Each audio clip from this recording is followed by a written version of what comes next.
पाकिस्तान जैसे मुल्क में क्रिकेट नहायत मकबूल है, लेकिन वहाँ पर ऐसे नौजवान भी हैं जो फ़ुटबॉल के फ़रोग़ के लिए काम कर रहे हैं। आपने फ़ुटबॉल फैक्ट्री का नाम तो सुना ही होगा और brain behind football factory is Faizan Sameer.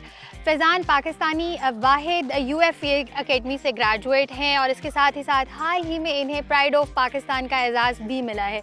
जी फैज़ान, बताइएगा फ़ुटबॉल फैक्ट्री क्या है और ये जर्नी कहाँ से शुरू हुई? फुटबॉल फैक्ट्री एक हम्बल एफर्ट है to promote football at the grass root level और विमेंस फुटबॉल। ये आइडिया तो बहुत पुराना है लेकिन इसकी एग्जीक्यूशन चंद साल पहले आई। तो मैं फ़ुटबॉल से 15 साल से वाबस्तगी रखता हूँ और I used to be a coach, मैं कोचिंग करता था। फिर उसके बाद जो है वो काफ़ी टाइम कोचिंग करने के बाद मुझे ये समझ आई कि एक कोच का इम्पैक्ट जो है वो सिर्फ एक टीम के ऊपर होता है। तो I opted for this course basically, जो कि मुझे इक्विप करता है कि पूरी नेशन के ऊपर उसका इम्पैक्ट किया जा सके।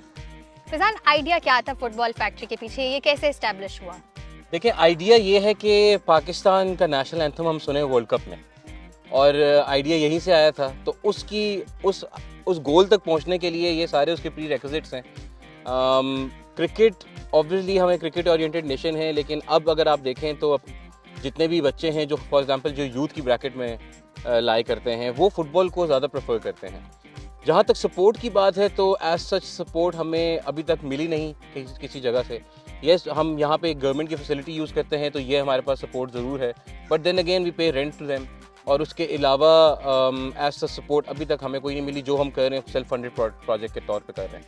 अच्छा, आपने लेगेसी वुमेन फुटबॉल टीम का मेंशन किया, इसकी क्यों ज़रूरत पेश आई और ये क्यों बनाया? मुझे पर्सनली जो पाला पोस के बड़ा किया वो मेरी अम्मा ने किया, मेरी फुप्पो ने हेल्प की, और फिर जो भी मेरी अपब्रिंगिंग है उसमें मेरी इर्द गिर्द औरतों का बहुत हाथ रहा है।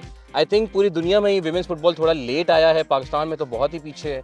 तो it's the idea about is to basically promote the gender equality and to give equal opportunity to everyone. FIFA तक पाकिस्तान को पहुंचने के लिए कितना टाइम देखते हैं आप? बहुत लंबा सफ़र है। मैं ये कहूँगा कोई इस पर आप ब्रैकेट नहीं दे सकते कि 10-15 साल 20 साल, बट अगले 15 साल में तो ये होता हुआ नज़र नहीं आता।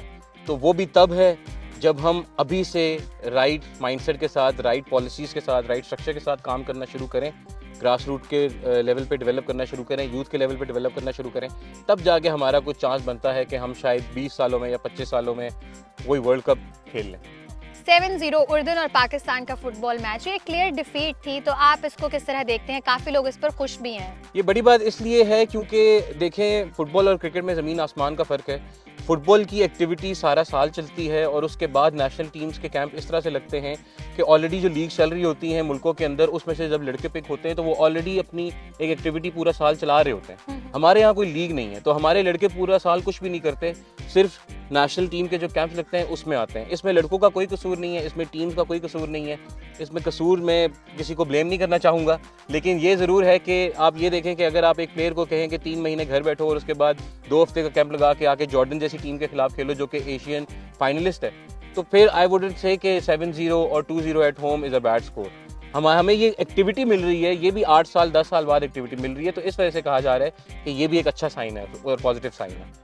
बहुत शुक्रिया फैज़ान उर्दू न्यूज़ से बात करने के लिए।